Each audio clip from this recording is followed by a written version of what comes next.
Good morning, everybody. Welcome to the Wednesday morning Daily Refinement Mastermind call. Thank you all for coming. Today's topic is based on a lot of people in our goals group, which is saving $30,000 a year. And I think everyone should be able to relate to this number. And I'm going to talk about how to do it in today's call.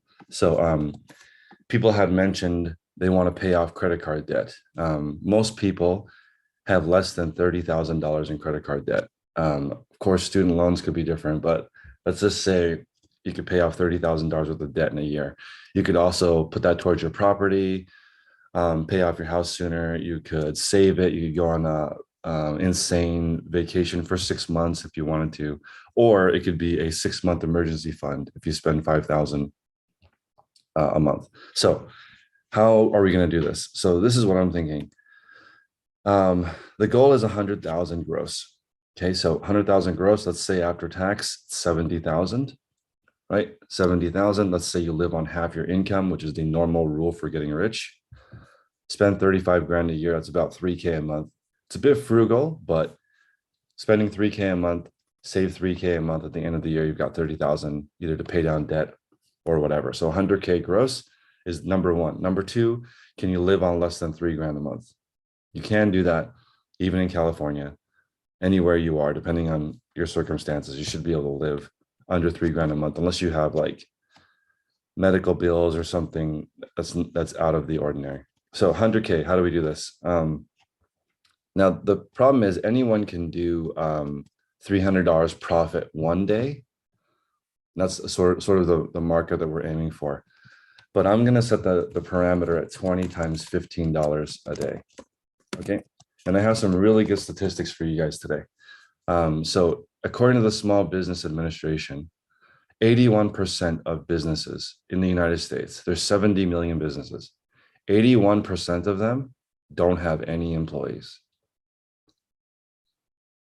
That should be pretty amazing, right? Everybody here that's reselling and you don't have a boss and you don't have any employees, according to the Small Business Administration, 81% have 0 employees. So only 19% of employees or of companies in general that are small business, which is considered like under 15 employees really. But 81% have no employees, and the average person only does, I think, $23,000 gross out of those businesses that have no employees. So right now, if you're doing $2,000 a month gross, which is 1 to 5 sales a day, you are about average. If you're doing 1 to 5 sales a day, this is the craziest thing ever. 50% of entrepreneurs do less than that. So 1 to 5 is average, and 50% do less than 1 to 5. Okay, so in this group, we want to be top 10%. In order to make top 10% income in America, you need $101,000 a year. It's pretty rare, actually. In 10 people, one person makes 100K. That's it. So in this group, my channel, we're only focusing on the people that want that. Of course, it's not like I'm leaving out 90% of people. I'm just saying that we're going to focus on the 10% of people who want to make 100K or more. Everybody else that wants to make less, just copy some of the habits and you'll be wherever you need to be. You don't need all the habits if you want to make less than 100K. Okay. So of those 81% of people who work for themselves, it takes them on average 18 to 24 months to break even. That should like shock people, hopefully. Like most people who start a business, they don't even make $1 till month 18. Right? So they have to figure out how to do it. There's so much to do. Like people will say, oh, I registered my LLC, I'm ready. That's literally 5 minutes. First off, only takes 5 minutes. Second off, you're still at 0% done. That doesn't count for anything. That's nothing. That's not part of, it's like literally just some paperwork. The actual business of you finding a customer and selling them something hasn't started yet. So we're going to put this goal at 20 items times 15. And a couple of people in this group have said, okay, well, I don't even know how to find one item that's $15 profit. Great. You're one of those people that needs to take 18 to 24 months to learn how to do this first. then you'll make your first dollar. I'm pretty sure anybody can take 18 to 24 months and learn how to sell one item for $15 profit. Right. I see Jesse in the picture today. He had that gigantic picture of packages that he posted in the group. That doesn't happen when you just start. It just takes a long time to get there. So anyway, I want people to sort of humble themselves today, because 81% of businesses have 0 employees. So that's basically most of them. And most people only gross 20,000 a year. It's not very much. That's the average. So after taxes and everything, we're talking about people just living on 10 grand a year. Right. So that makes me think that a lot of entrepreneurs are a secondary income. They're not the main income, because otherwise, how do you do that? That's like barely renting a room and ramen noodles every day. 10 grand is not much to get by on. So I just want people to be patient. 18 to 20, if you're a beginner, you have no idea how business works, it might take you 18 to 24 months to make your first dollar, because you're investing your time and your money into doing this. And if you have to live on the income, you're going to be extending that really, really, really long. So today I want to start with, because we want to talk about what we learned in this group. So Catherine was talking about, how do people use scheduled listings? How do they use the draft bank? So I'm going to start with that, my theory on it. So the draft bank, I think you should use it as an emergency fund. It's an emergency fund for your resale business. So as an example, you list and sell 10 items a day. You want eBay to give you the traffic for 10 items a day. Okay, so what you should do is have a draft bank of, let's say, 2 weeks, so 140 listings. And on a day that you don't have time to work on your business, spend 5 minutes in the morning answering questions and launching those 10 listings. And if that's a really good habit for you, then launch 10 listings in the morning and do customer service every day forever. Then you have your habit ready. You're going to get 10 sales a day forever. The first 5 minutes you wake up. Spend the rest of the day protecting that draft bank to make sure you have 14 days or 21 days in there to do it, right? So scheduled listings is a bit different. So what's the difference? Now that scheduled listings are free, what's the difference? You need a calendar. So Catherine was saying, how do people use it? This is how I would use it. It's day 1, I have 0 scheduled, 0 draft bank. My goal is 10. So what I would do is I would do my 10 listings for today. And I would start working on the scheduled listings for tomorrow. So I would write, okay, today I did 11. So I've got 10 today, 1 scheduled for tomorrow, right? And my goal is to get 2 weeks ahead, just like a draft bank. So the next day, right? It's now the next day. I already have 1 that's going to go live today automatically. So Harry was asking, is there a difference between scheduled listings going live and you launching a draft live? There are some conspiracies that say those are different things, but for me, I don't consider them different things, because if 10 are going live every single day, eBay's algorithm will adjust to that. They know 10 new things are coming. They will give you 10 new things traffic. So Catherine, this is the example. First day I do 10, put 1 for tomorrow. Next day I do 10, but I put 9 in for today, and then 1, and then 2 more for tomorrow.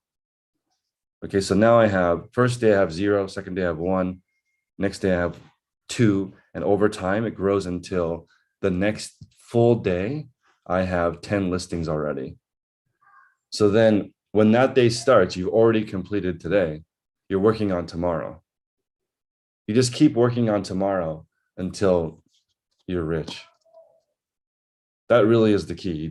You finish today earlier and then go to tomorrow. So yesterday, Simon was saying that he feels like when you're running a business and a family, there's not much personal time. Like, I have this crazy wake up call for you guys. There is no personal time. If you want to be in the top 10%, it's really hard. You earn personal time by like crushing it and getting better and better and better at your job. Then you get personal time. You don't get personal time first, because then you never get there. We're only talking about the 10% of people here that get there. If you want less than 100K profit, you don't have to follow any of this advice. You can just do whatever you want, because there's no, there are people who list 1 time a year that make 20 grand a year. That's just not a normal thing. That's the person that lists 5 pieces of tractor equipment.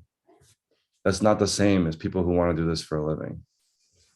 So as long as you finished, so Catherine, the way the calendar works is you do today, work on tomorrow. Keep doing that until tomorrow's already done. Then you work on 2 days from now, right? Then tomorrow and 2 days are done now.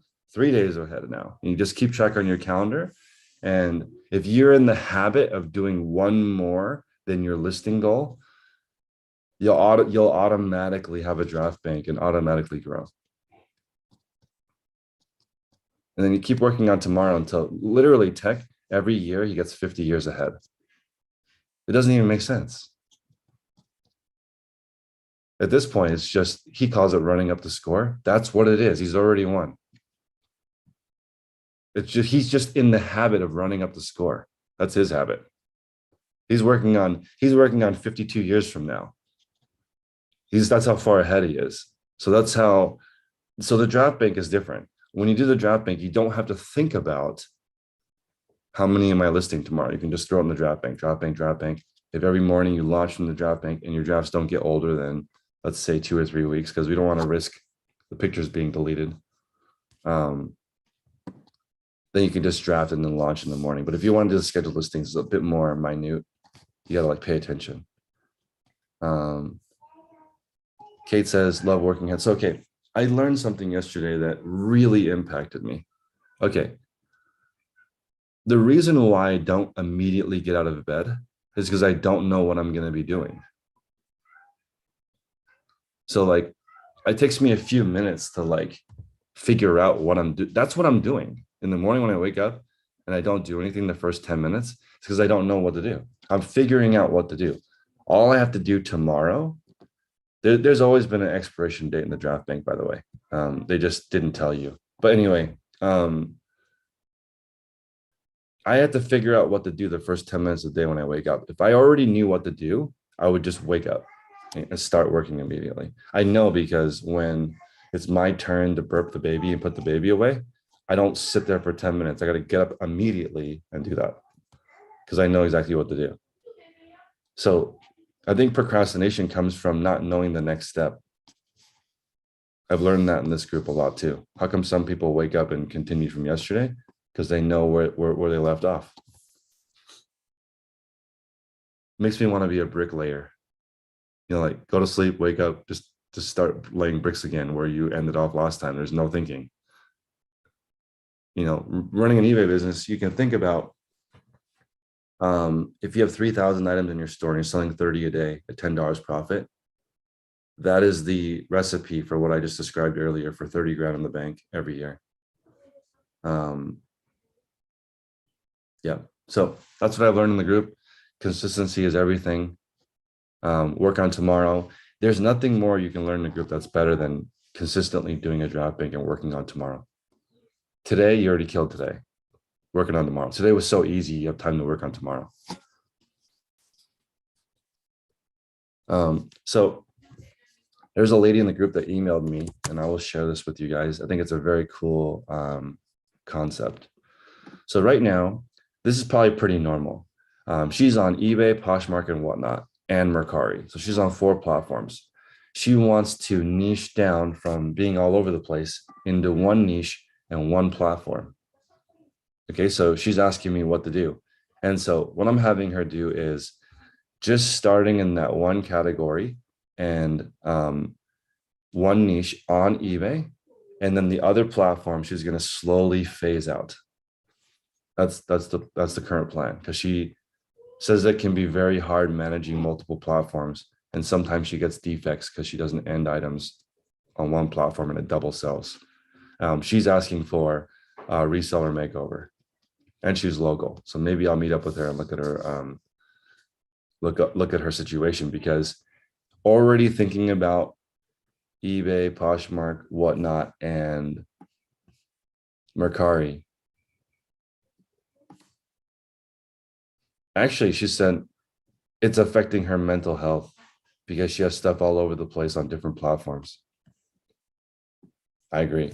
My blood pressure literally went down when I focused more. So Um, my advice for her is to slowly remove, like, don't turn off the other platforms. Just let them sell through, work on one platform, and eventually the other items will be on. And the niche that she has picked is best for her and her situation and how much space she has. So I was looking at her eBay store and it actually looks excellent. I think her problem is just her attention is too spread out. If she could spend all that time she spends on other 3 platforms on one platform, I think she would be an expert.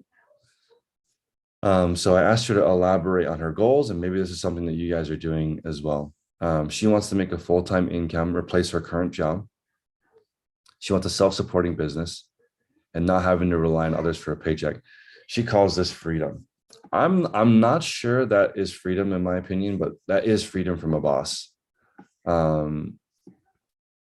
Okay, she wants working towards her own, but being her own boss, not depending on others for a paycheck, and having a self-supporting business.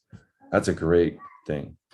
What do you guys think is a self-supporting business? What does that look like? Anybody have any thoughts? I would say a self-supporting business is it's 2 weeks ahead.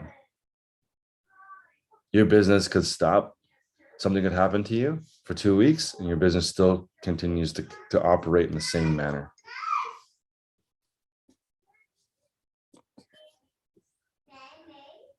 iPad says a business that takes care of your lifestyle, whatever you want to do. Interesting. So self-support, that's interesting because that defines it as a business that supports you, right? I'm thinking of it as a business that supports itself. I don't even care about me. Can the business survive without me? That's how I look at it. But that's very interesting. Harry said, for every item you sell, you can buy 2 and have savings. Yeah, that is the okay, this is really interesting, Harry. And I want to point out this is something we learned in the group. I actually don't think of it that way. I don't think of it as you buy 1 item, sell it, and then you can buy 2. Because this is how I look at it. When I buy an item for the business, it belongs to the business now. So when I sell it, I have to give that item back to the business. When I look at it, I only think of it as for every item you sell, you get 1 extra item. It's weird. I didn't even think about that until Sally actually had me break it down. She's like, how come you're only getting 1? I'm getting 2. And I started to realize people are thinking about buy 1, you get 2 and some money in the bank, which is probably a better way of looking at it. Johnny says a self-supporting business grows year over year to account for rising costs. I agree. Even in the last couple of years, I've seen the median income in the United States grow. People used to make like 52,000 per household. Now it's like 70,000 per household, but people don't have more money. Like everything just got way more expensive. Right? Like, is everybody here saving way more money? I don't know, because the costs went up. I'm making way more money, but the like, I don't know, it's interesting. Johnny says back in the day, $1 could buy a tank of gas. When I was 16, gas was 99 cents. What do you guys, I'm sure there's people in the group where it was cheaper than that. But I remember when I turned 16, gas was under $1. I interviewed the oldest, I'm from Utah. I interviewed the oldest person in Utah. And when she bought her first car, it was the first car in Utah in 1905. Gas was 2.5 cents a gallon. Okay. And they didn't have gas stations yet. You bought gas at the grocery store. So when cars came out, I guess there was not a single gas station. It was 2.5 cents a gallon. That's insane. Carl says it was 29 cents. Carl, nice. Chris, I remember my freshman year in college in 1972 doing a speech that gasoline was going to cost $1 a gallon one day, and my Wow. classmates laughed at me.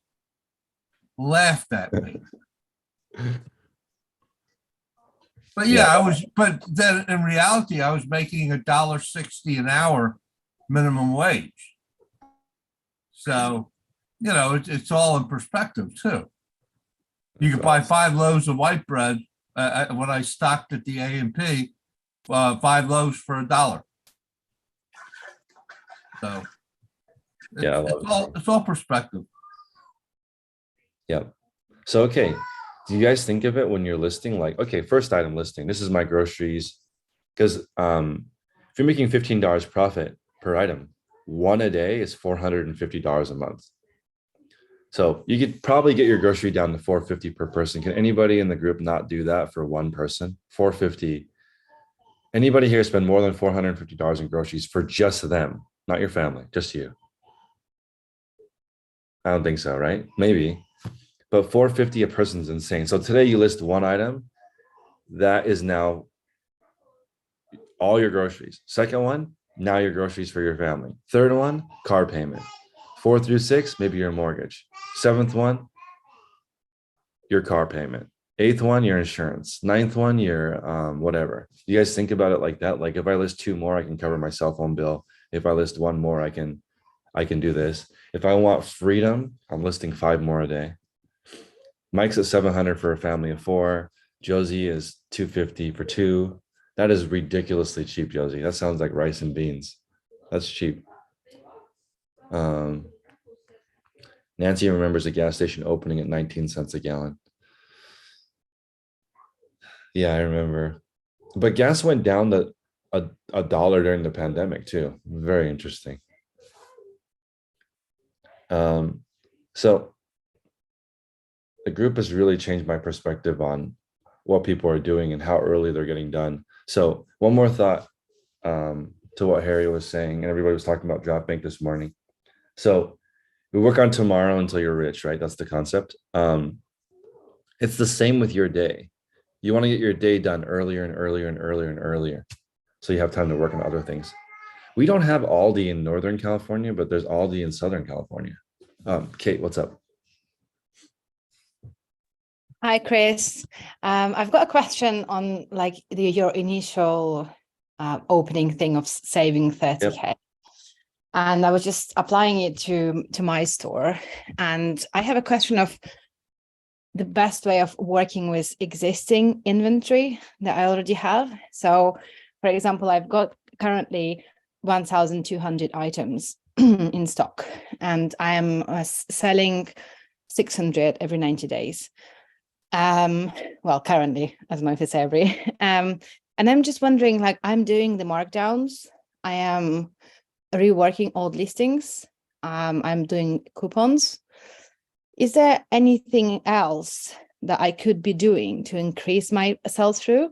That's like one question. And in parallel with that, how can I use information from my store to increase my picking? So, for example, I could be doing a spreadsheet and recording how long certain type of brand, certain type of item, certain size took to sell, yep. Those kind of things. I don't know if you have any thoughts in general on moving what you already have more efficiently. That's great. Okay. So Kate is asking how she can increase her sell-through rate, which is one of the best questions you can ask ever. So essentially on the listing, right? The things that would increase sell-through rate, which you guys can think of it this way too. There's 2 things that have to happen. More people have to find your listing. Okay. Number 1. Number 2, more people have to buy your listing once they're on the listing. Those are the 2 things. They have to show up and they have to leave with something in their shopping cart when they leave. Okay. So there are 9 different promotions on eBay. We talk about that in the group, the markdowns, the coupons, the newsletter. There's 9 different versions of that. All 9 of those things increase your traffic and they increase your conversion. But here's kind of an issue. All 9 of those things cost money. Okay, so every one of those 9 things costs time and reduces the cost of your, like the amount that you make per item. So like there's things we have to balance here. One is increasing sell-through rate, and the other one is preserving your profit margin. You can't sell things so fast you have nothing left, right? Yeah, yeah. If I put everything at $1, it probably sell today. But well, I Exactly. hope it will. Probably some stuff will still stay, but Yeah. yeah, So exactly. here's the balance. You want to use as few of these 9 promotions as you can. So like you don't want to use all 9 unless you're trying to have like unless you want to have insane sales, you wouldn't use all 9 because it would take too much of your profit margin. When I built my original store, I didn't use any of the 9, no promotions, because it's too expensive in the beginning when you have no money. Okay, so those 9 promotions increase sell-through rate. The other one is having best offer turned on, which most people do. I And have, then yeah. offer to watcher is a tool that I you can do that. manually go through. And if you want your items to sell quicker, send a more aggressive 1-by-1 offer to watcher. So that's the promotional side. All of those things increase the traffic and conversion. Next is the title, photos, item specifics, return policy, shipping, price. Once all those are optimized, okay, then you're in the same position as this lady that emailed me. Her eBay store is essentially perfect. All titles are good. She's narrowing down into just one category, so she'll become an expert. So what'll happen now naturally is the selection will grow in her category. That's Yeah. another way to increase sell-through rate, because if you have lots of things that people can buy, the order cart can grow. I'm sorry, the order size can grow to more than one item. And that's really where, if you don't get to the point where people are buying more than one item, I think you can't make 6 figures, in my opinion. It's too hard, because it's so hard to get a customer to buy something, but it's not that hard to get them to buy something else if you have similar stuff. So if you have to get a fresh customer every single time to make a sale, I think it's tough. So, okay, now you are working on the selection. How to increase your Rolodex is just like yesterday in the shoe call, people were talking about Johnson and Murphy. I pass on Johnson and Murphy. Even if it's a really nice shoe, it doesn't sell very fast for me. I just, even though it's like some of the Johnson and Murphy shoes are really nice, I don't feel like that brand doesn't have any clout. It just doesn't move for some reason. So that's go ahead. Sorry, that's just exactly what I'm asking, like how to learn based on what I sell and how fast I sell. What's the best way to like extract that information without overcomplicating it with the spreadsheet? So this is like, we have a secret podcast that's coming out on Saturday, and it's about this topic. And it is essentially doubling your sourcing time. Okay, you already sound like you know what you're doing. Now you just need more opportunities to make great money, which means more time sourcing. So if in May, all you did was double the amount of time you source, but nothing else changes. Don't list more items. List the same number of items, but double the amount that you source. Your sell-through rate will go up. Your sell-through rate will go up, and your ASP will go up, which is what people want. It's just I don't know why people are so angry about this advice, but it really does help. If you spend more time sourcing, you'll find better stuff. That does make sense. That makes sense. I was just that totally, and I'm taking that on board for sure, because I tend to be like, for example, I have a contact, and if I got lots of stuff from them, I tend to just like go into listing mode and list. Whereas I could still go out and be more selective in what I'm looking at, and buy those gold items if I see them. So I'm taking it on board for sure to increase my time sourcing.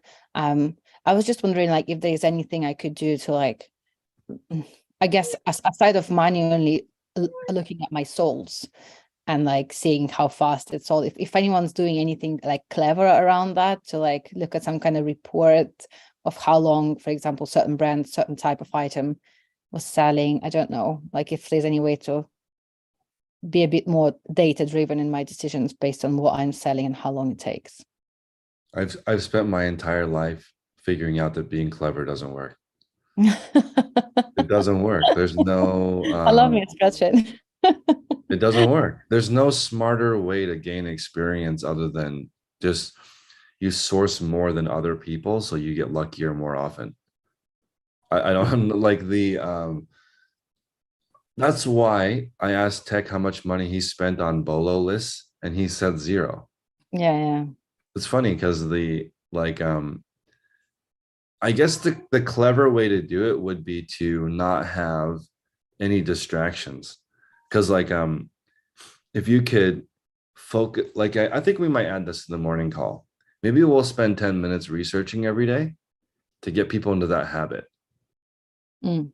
right? Of just looking it up. So I'll give you an example of how good tech this is, how good tech is. I was wearing golf shoes and I sent Tech a picture of me golfing, and he sent me back like in 2 seconds how much my golf shoes were worth. It was amazing because Crazy. he was just curious how much my golf shoes were worth. And he's like, I'm like, hey, I'm golfing today. He's like, this is how much your shoes are worth. And it was just like he didn't know, but he looked it up instantly. So now, Yeah. and now he knows. Yeah. And I was just like, interesting. That's skill of being able to look up things quickly. That's maybe the clever hack. But knowing like, oh, you're wearing this hat, it has a leather. He has done that before on calls. He does that on calls all the time. He'll tell you what you're wearing and what it's worth. That exercise of how fast you can figure out if it's worth it or not, that will be a clever hack. So basically more practice and more time sourcing. That's the and answer. the key is when you're sourcing to do it the same way. So this is the part that's really weird. If you source the same way, you will get better and faster. So this is I'll give you an example for me. I have sourced at the same flea market since 2019 November. I've missed 0 times. The only time I don't go is when it rains. And on those days, I still meet up with those same people somewhere else. Over that time, the first time I went was with my wife. I think, let's see, I think probably I sourced maybe 10 good items, right? And now it's been 3 years, and instead of it taking me all day, I'm sourcing like hundreds of profitable items in an hour. But the thing is, it's the same exact schedule. And I think that's the part that make the compounding doesn't happen unless it's exactly the same. Carl? Yeah. Well, you can call me. Didn't you raise your hand?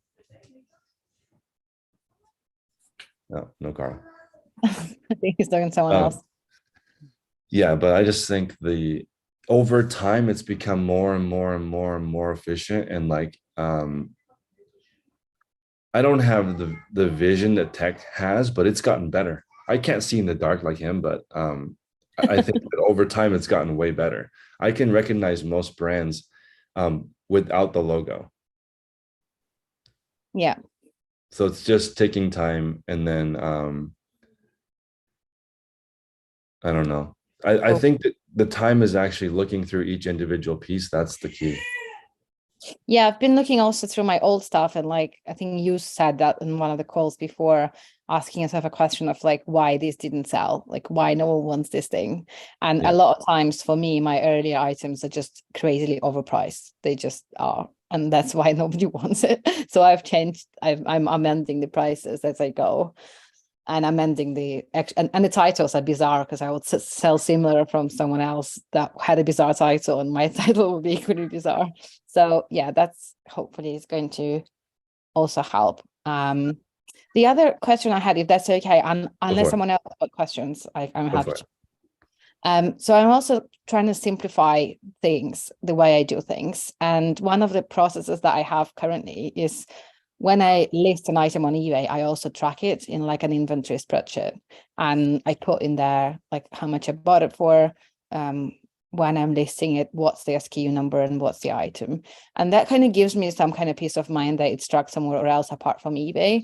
But I'm wondering whether that's an unnecessary kind of step to do, and I was wondering what you did when you were doing your thing. So I've got the same SKUs. I've done your inventory system basically, and I love it. It works super well for my small space. Is there any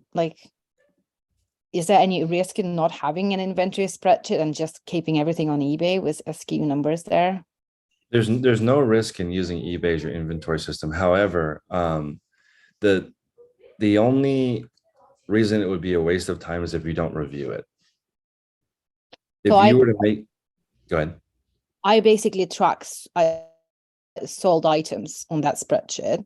That's all I do with it. I put it in there, and then when something sells, I find it like there and put it as sold. And I haven't been doing really anything else with it, so I don't think it's super beneficial for me at the moment. Okay, so you have to review if you track. That's the only. So as an example, if you're tracking where I bought it and how much I paid for it, right? Just those prices, yeah. Where I bought it, how much I paid for it, what brand, what size. But you have to go back and review what sizes do well for me, what stores do well for me, what prices do I pay well that are good for me, what brands work for me. If you don't review it, then it's definitely a waste of time. If you do review it, it's the best thing you could do, because then you would start to notice the trends. Okay, so then maybe because currently I just have a title in there, but what I could do is actually have the brand and size as well as a separate like column, and then I could look at my solds and see what's happening there and have like some more information. Exactly what I was asking for in the beginning, I guess, like how long it took to sell, what's the size, what's the brand. You know what's something I hear in the group, Kate, from everyone? This sells well for me, or this doesn't sell well for me. Yeah. And what's interesting is that everyone is selling the same stuff, but like sometimes it sells really well and sometimes it doesn't. The thing is, if you know that, then you're already tracking somehow. I know that, but Yeah. I have obviously the gut feeling of stuff like, oh, this sells well, this doesn't. But I wonder if that's accurate. That's why, you know what I mean? Like, or is it just something I think I know? Is it actually It's true? both. Like if you review like the best way to review what's selling well is to just remember while you're shipping. Does anybody else have that? How do you guys remember what is doing well to build your own internal Rolodex? Because Tech never did a line by line. He just reviewed his sales and kept buying more of what sold. Johnny, do you have some feedback? I don't know about feedback. We'll go for contribution here. So in my niche, since I get my stuff so cheap, there's over 130 million plus books, different SKUs, different Rolodex pieces. Now, some stuff I've gotten to know, yeah, this stuff will move. Maybe it'll take 6 months, maybe it'll take 3 months, but it'll eventually sell. There's other things where I don't know if and when it'll ever sell. So my question in contributing to this discussion here is, what allocation or percentage of the unknown stuff versus the known should I be injecting into my store? Because I'm going to list it all at the end of the day. Do I have to? No, but I'd like to build my Rolodex to a larger Rolodex, if that makes sense. Is there another analogy that somebody can help me with this? That's not poker, because people don't understand poker. But I was just thinking, I've heard the analogy jacks or better. So that would be like if you're a rare book finder and you only look for books that are $100 plus, and you use tools to find fancy books, and you meet all these rare book dealers to find really, really good books that are guaranteed profitable. Or do you just buy a tractor trailer full of books and list all of them? Right? There's like this two differences. And I don't think you can become okay, this is going to sound weird, but I think that the person that sells a tractor trailer of books will become a book expert faster. It's just the method of being able to review would need to be really solid.